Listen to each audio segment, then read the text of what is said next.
49e homélie de saint Jean Chrysostome sur l'évangile de Jean. Ayant dit ces choses, il demeura en Galilée. Mais lorsque ses frères furent partis, il alla aussi lui-même à la fête, non pas publiquement, mais comme s'il eût voulu se cacher. Verset 9 jusqu'au verset 24. Chapitre 7. Les choses que, par une sage dispensation, Jésus-Christ a faites à la manière des hommes, non seulement il les a faites pour confirmer le mystère de son incarnation, mais encore pour nous instruire et nous former à la vertu. Si en toute occasion il eût agi en Dieu, où aurions-nous pu apprendre la conduite que nous devons garder dans les rencontres épineuses et difficiles, comme ici par exemple s'il s'était présenté au milieu des Juifs qui ne respiraient que sa mort, arrêtant tout à coup leur violence et leur fureur.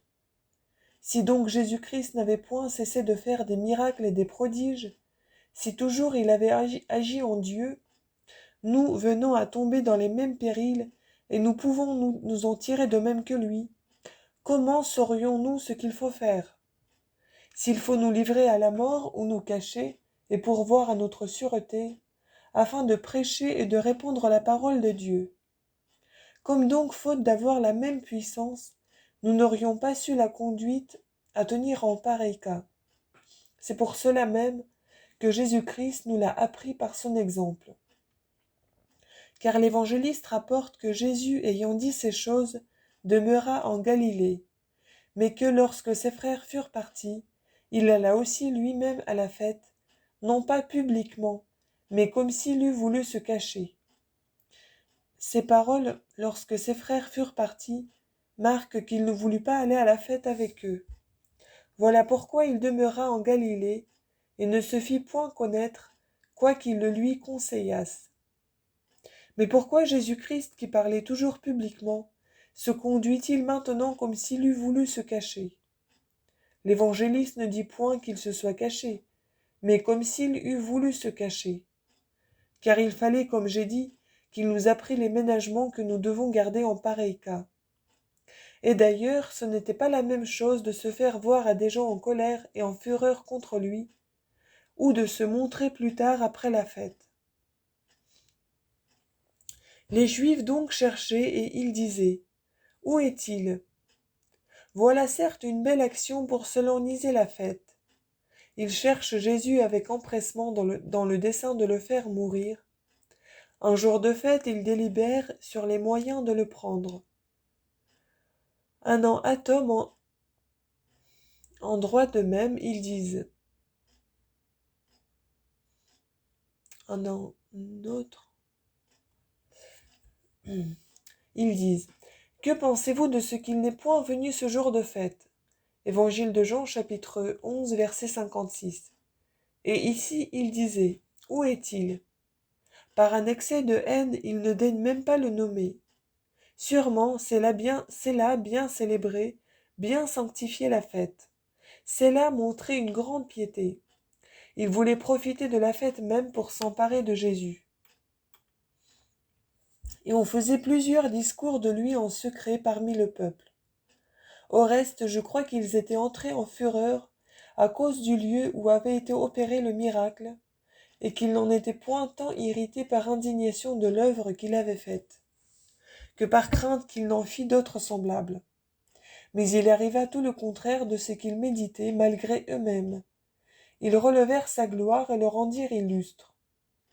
Car les uns disaient : « C'est un homme de bien », les autres disaient : « Non, mais il séduit le peuple. » La première opinion, je la crois du peuple, l'autre des sénateurs et des prêtres. Car c'est à ces hommes méchants et jaloux qu'il appartenait de calomnier Jésus. Il séduit le peuple, disent-ils. En quoi, je vous prie ? Est-ce en feignant d'opérer des miracles qu'il ne fait point ? Mais vous savez le contraire par expérience. Personne néanmoins n'osait en parler avec liberté, par la crainte qu'on avait des Juifs. Vous voyez partout que les grands montrent un cœur corrompu, et que le peuple a de bons sentiments, mais manque du courage qui lui était si nécessaire. Or, vers le milieu de la fête, Jésus monta au temple où il se mit à enseigner. L'attente où ils avaient été les rendit plus attentifs à sa parole. Remarquez en effet avec quel empressement ceux qui les premiers jours le cherchaient et disaient « Où est-il ?» s'approchent de lui et l'écoutent parler, tant ceux qui disaient « C'est un homme de bien » que les autres qui disaient « C'est un méchant homme ». Mais les uns l'écoutaient pour profiter de sa doctrine, l'admirer et l'applaudir. Les autres pour le surprendre dans ses paroles et l'arrêter. Au reste, cette accusation, il séduit le peuple, était fondée sur sa doctrine, car il ne la comprenait pas. Et ces mots, c'est un homme de bien, sur ses miracles.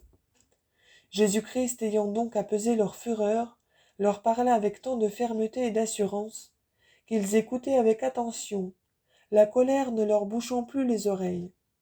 L'évangéliste nous apprend point ce qu'il enseigna, seulement il rapporte qu'il disait des choses admirables, qu'il les adoucit, et changea leurs dispositions, tant sa parole avait de vertu et d'efficace. Ce même qui disait « Il séduit le peuple », étant tout changé, s'étonnait alors et l'admirait. C'est pourquoi il parlait de lui en ces termes. Comment cet homme sait-il les lettres, lui qui ne les a point étudiées? Ne voyez-vous pas que, par ces paroles, l'évangéliste veut nous faire connaître que leur admiration était pleine de malignité? Il ne dit pas qu'ils avaient admiré sa doctrine et reçu sa parole, mais seulement qu'ils admiraient, c'est-à-dire qu'ils s'étonnaient, disant « D'où lui vient cette science ?» quand ce doute aurait dû leur faire apercevoir qu'il n'y avait rien d'humain chez lui. Mais comme ils ne voulaient pas reconnaître cela ni le confesser, et qu'ils se bornaient au simple étonnement, voici ce que leur répond le divin Sauveur, écoutez-le. Ma doctrine n'est pas ma doctrine. Par là, il répond encore à leurs soupçons, les renvoyant au Père pour leur fermer la bouche. Si quelqu'un, dit-il, veut faire la volonté de Dieu, il reconnaîtra si ma doctrine est de lui, ou si je parle de moi-même.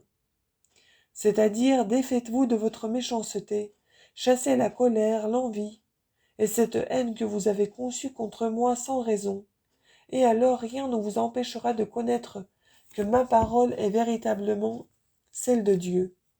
Voilà ce qui maintenant couvre votre esprit de ténèbres, voilà ce qui pervertit votre jugement, et ne vous permet pas de voir la vérité. Si vous ôtez ces obstacles, vos soupçons et vos doutes tomberont et disparaîtront. Mais Jésus ne leur parla point ainsi, pour ne leur pas faire un reproche trop dur et trop piquant. Cependant, il leur insinue tout cela par ces paroles. Celui qui fait la volonté de Dieu reconnaîtra si ma doctrine est de lui, ou si je parle de moi-même. C'est-à-dire si j'enseigne une doctrine étrangère ou nouvelle, ou contraire à côté de Dieu. Car en employant ce mot de moi-même, Jésus-Christ veut toujours dire ceci. Je ne dis rien de contraire à la volonté de Dieu. Tout ce que veut le Père, je le veux aussi. Si quelqu'un fait la volonté de Dieu, il reconnaîtra si ma doctrine. Que signifie cela? Si quelqu'un fait la volonté de Dieu. Si quelqu'un aime la vertu, il sentira bientôt la force de mes paroles. Si quelqu'un veut lire avec soin les prophéties, il connaîtra si ce que j'enseigne y est conforme ou non. Comment sa doctrine peut-elle être sa doctrine et ne l'être pas? Car il n'a point dit « Cette doctrine n'est pas ma doctrine », mais après avoir dit « Ma doctrine » et se l'être appropriée, il ajoute en continent « Ce n'est pas ma doctrine ». Comment la même chose peut-elle être et n'être pas à lui? Elle est sa doctrine parce que la doctrine qu'il enseignait, il ne l'avait pas apprise. Elle n'est pas sa doctrine parce que c'est la doctrine de son Père. Pourquoi dit-il donc « Tout ce qui est à mon Père est à moi, et tout ce qui est à moi est à mon Père » Évangile de Jean, chapitre 17, verset 10. Car si la doctrine pour être de votre Père n'est point à vous, ce que vous venez de dire se contredit, puisque c'est pour cela même qu'elle doit être à vous.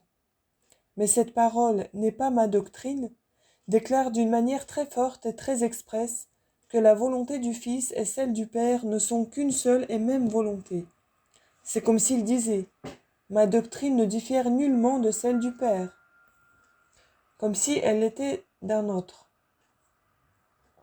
Car quoique autre soit la personne du Père, autre la mienne, néanmoins je parle et j'agis de manière qu'on ne doit point croire que ce que le Père fait et ce qu'il dit soit différent de ce que je dis et de ce que je fais, et qu'au contraire ce que je fais et ce que je dis est absolument la même chose que ce que dit et ce que fait le Père.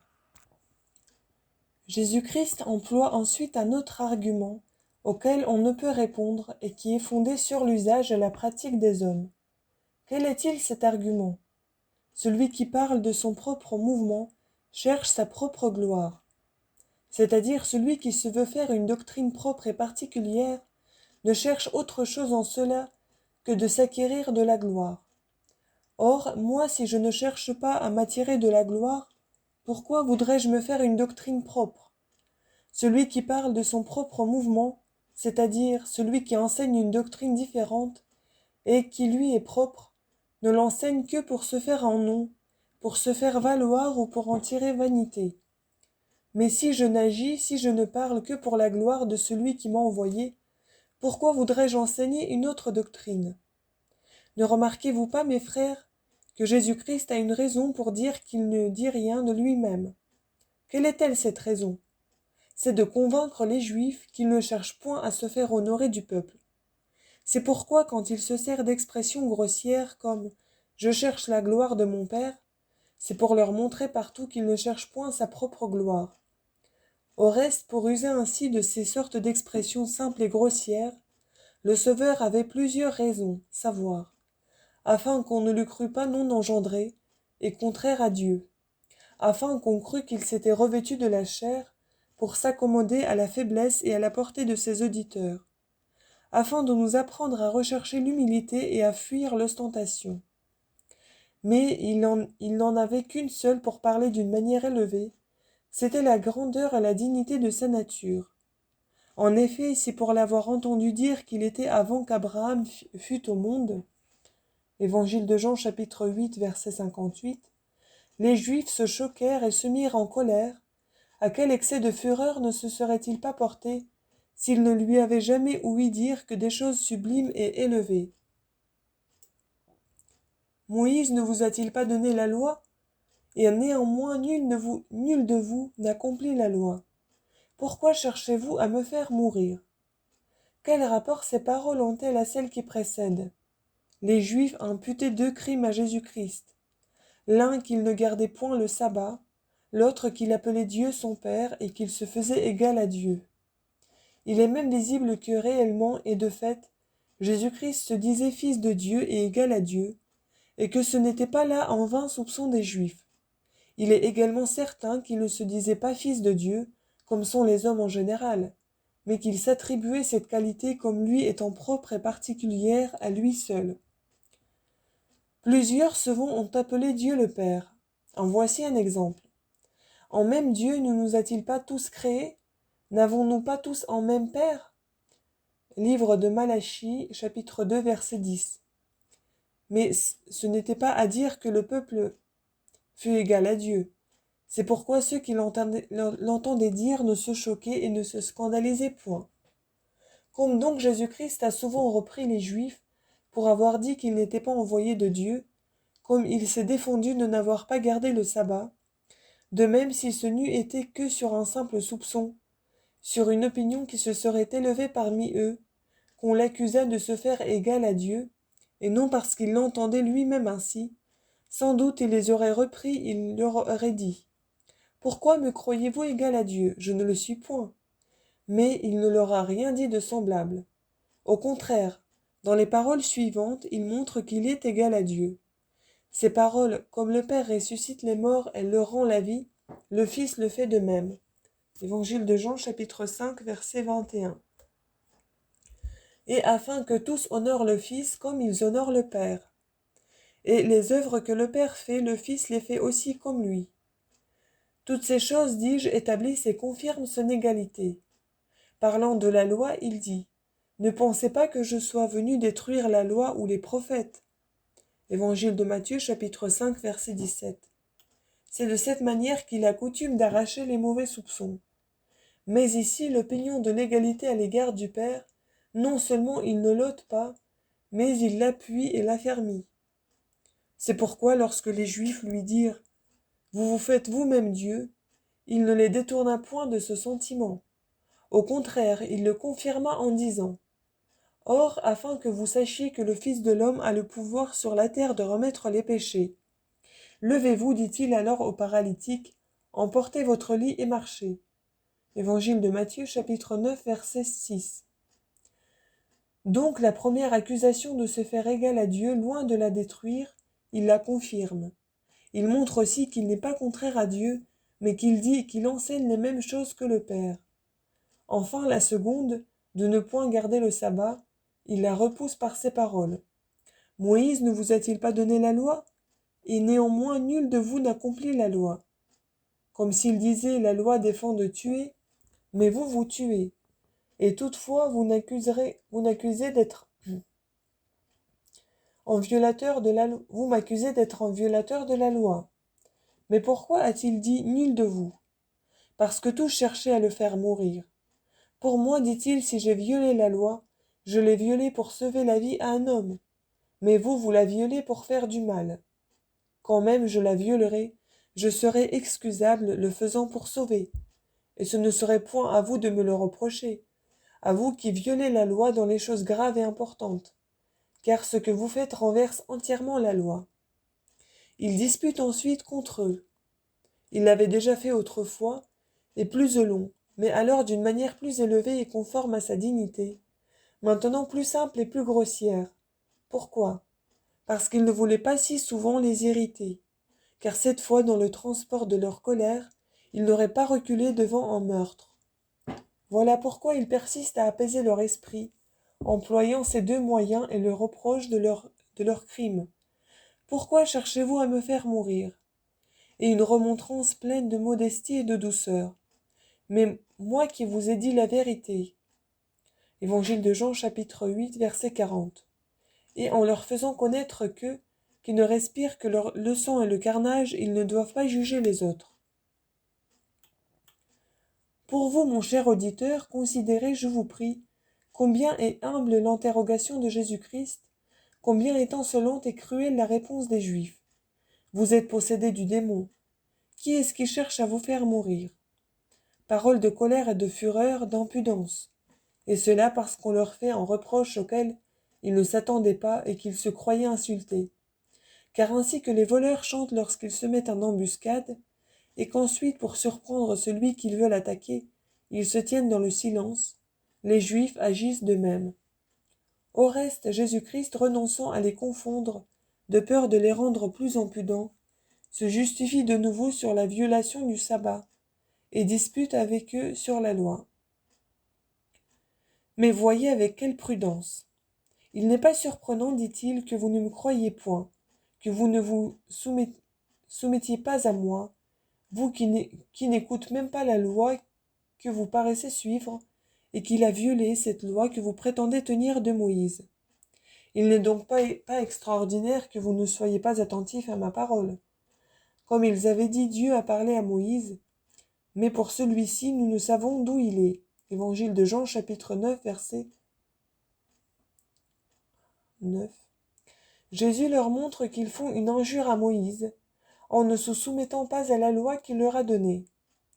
J'ai fait une action et vous en êtes tous surpris. Sur quoi remarquez, mon cher auditeur, que quand Jésus veut se justifier et réfuter le crime dont on l'accuse, il ne fait pas mention de son Père, mais il présente sa personne seule. J'ai fait une seule action. Il veut faire voir que s'il ne l'avait point faite, ce serait alors qu'on pourrait dire que la loi aurait été violée, et qu'il y a des choses qu'il est plus nécessaire d'observer que la loi même, et que Moïse avait reçu contre la loi un commandement d'un ordre plus élevé que n'était la loi. Car la circoncision était au-dessus du sabbat, quoiqu'elle vînt des patriarches non de la loi. Or, moi je fais une action meilleure et plus grande que la circoncision même. Il aurait pu arriver ensuite aux préceptes de la loi et montrer, par exemple, que les prêtres violaient le sabbat, comme il l'avait déjà dit. Mais il parle d'une manière plus générale. Au reste, ce mot vous êtes surpris signifie vous êtes troublés. Or, si la loi avait dû rester immuable, la circoncision ne serait pas au-dessus d'elle. Au reste, Jésus-Christ ne dit pas avoir fait une action plus grande que la circoncision, mais ses paroles en impliquent la preuve lorsqu'il dit « Si un homme reçoit la circoncision le jour du sabbat, »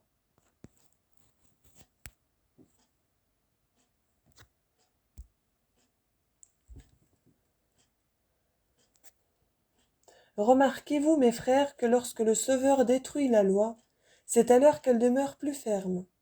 Remarquez-vous que la violation du sabbat est l'observance de la loi, en sorte que si le sabbat n'avait pas été violé, nécessairement la loi l'eût été.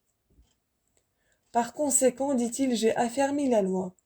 Jésus n'a point dit, vous vous mettez en colère contre moi parce que j'ai fait une action plus grande que la circoncision. Mais seulement il expose le fait et leur laisse à juger ensuite, si l'entière guérison d'un homme n'est pas plus nécessaire que la circoncision. On viole la loi, dit-il, pour faire à un homme une marque qui ne lui sert de rien pour la santé, et pour l'avoir guéri d'une si grande maladie, on excite votre colère. Ne jugez point selon l'apparence. Que veut dire cela selon l'apparence? Quoique Moïse soit parmi vous en plus grande réputation que moi, ne jugez pas pour cela sur la dignité des personnes, mais sur la nature des choses. C'est là en effet jugé selon la justice. Pourquoi personne n'a-t-il blâmé Moïse? Pourquoi personne ne s'est-il opposé à lui quand il a ordonné de violer le sabbat par un précepte étranger à la loi? Mais il souffre que ce précepte, on le regarde comme supérieur à sa loi. Ce précepte, dis-je, que la loi n'a point établi, mais qui vient d'ailleurs véritablement, il y a là de quoi s'étonner. Vous, cependant, qui n'êtes pas des législateurs, vous vengez la loi d'une manière outrée, mais Moïse, qui ordonne de violer la loi par un précepte qui n'est point de la loi, est plus digne de toi que vous. Lors donc que Jésus-Christ dit « J'ai guéri un homme dans tout son corps », il fait entendre que la circoncision ne guérit qu'une partie du corps. Et quelle est cette guérison que procure la circoncision? Tout homme, dit Moïse, qui ne sera point circoncis, sera exterminé. Livre de la Genèse, chapitre 17, verset 14. Pour moi, je n'ai pas guéri une maladie partielle, mais j'ai entièrement rétabli un corps qui était tout corrompu. Ne jugez donc pas selon l'apparence. Pensons, mes frères, que ces paroles du divin Sauveur ne s'adressent pas seulement aux Juifs, mais à nous encore. Ne manquons en rien à la justice, mais faisons tous nos efforts pour y rester fidèles. Ne regardons pas si celui qui se présente à nous est pauvre ou riche. N'examinons pas les personnes, mais l'affaire que nous avons à juger. Vous n'aurez point de pitié du pauvre en jugement. Livre de l'Exode, chapitre 23, verset 3. Que veut dire cela?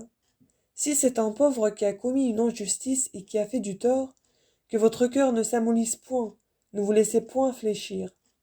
Mais s'il ne faut point avoir de compassion du pauvre, bien moins en faut-il avoir du riche.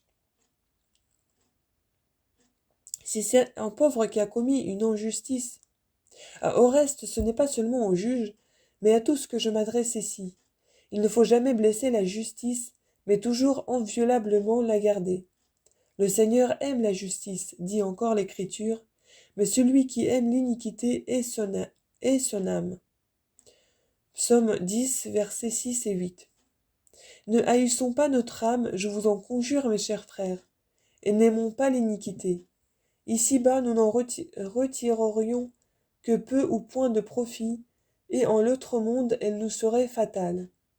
Disons mieux, nous ne jouirons point, même ici-bas, de notre iniquité. Vivre dans les délices avec une mauvaise conscience, n'est-ce pas un tourment et un supplice? Aimons donc la justice et ne violons jamais cette loi. Et quels fruits emporterons-nous de cette vie, si nous n'en sortons avec la vertu? Qui nous protégera en l'autre monde? Sera-ce l'amitié, sera-ce la parenté, sera-ce la faveur? Que dis-je la faveur? Quand bien même nous aurions Noé pour père, ou Job, ou Daniel, Tout cela ne nous servira de rien si nos œuvres nous accusent. Pour toute aide et pour tout secours, nous n'avons besoin que de la vertu. Elle seule nous pourra garantir de tout péril et nous délivrer du feu éternel. Elle nous fera entrer dans le royaume des cieux, que je vous souhaite par la grâce et la bonté de notre Seigneur Jésus-Christ, par qui et avec qui gloire soit au Père et au Saint-Esprit, maintenant et toujours et dans tous les siècles des siècles. Ainsi soit-il.